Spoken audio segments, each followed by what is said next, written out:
Hey folks, Taylor Wiglicki here, Strongman PT fame, working on my first edition of PRESS, Physical Rehabilitation for Ensuring Strength in Sport. Basically, it's something I want to start doing every week to try and kind of do some article reviews, go over some literature that's in the PT world, and hopefully try to present some stuff in a way that, for lack of a better word, gives you a better idea of why I'm doing what I do and why I enjoy what I do. First look this week is at an article from the Journal of PT called "Does Passive Mobilization of Shoulder Joints Provide Additional Benefit Over Advice and Exercise Alone?" It's a randomized controlled trial, pretty well done study, statistics look good. Basically, the objective was to determine whether or not passive mobilization of the shoulder region adds treatment benefit versus just advice and exercise selection alone. As a PT, this is a pretty big deal. You're kind of taught all through school that, if your shoulder can't reach all the way up here, then we really need to work on stretching you in addition to providing you exercises to try and get you back up to speed and get you really rolling towards whatever you need to do.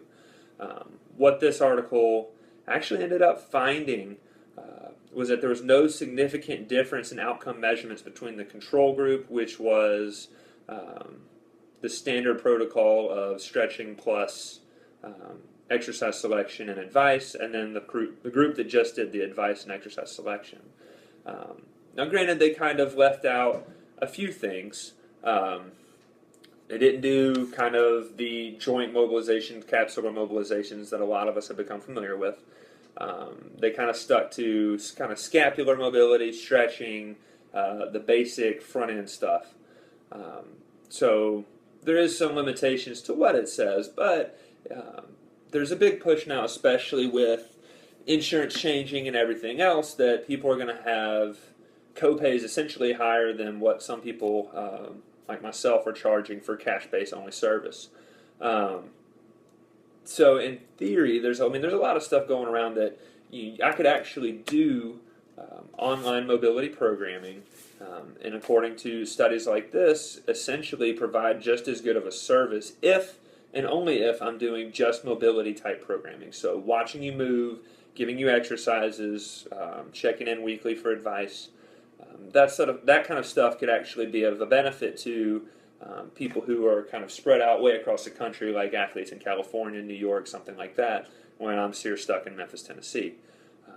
Now, granted, post-operative stuff after a surgery, there's no substitution for getting your hands on somebody. Like getting in to stretch and actually mobilize everything is going to be far, far more important, I think, than just telling you over the internet that these are a couple stretches you could do. My focus with that online mobility programming is more for your folks who have aches and pains, for instance, like trying to improve rack position in the shoulder, but you end up holding the bar way up here, or not really hitting depth in the squat and having some low back pain. That kind of stuff I can really work with over online with some video information and stuff from the patient. But I think in terms of the industry itself, we're not going to change a whole lot with this kind of thing. You'll look into doing online mobility programming. I think it's really fixing to take off. That's why I'm offering it myself. Right now, currently through startingstrongman.com. Shout out to Kelbeck for that one. And hopefully soon through mbsfitness.net as well. Look for that kind of coming up towards the beginning of the new year. Any questions, comments, cries of outrage, please comment below. Looking forward to kind of working on these every week and seeing what we can come up with. Y'all have a good one.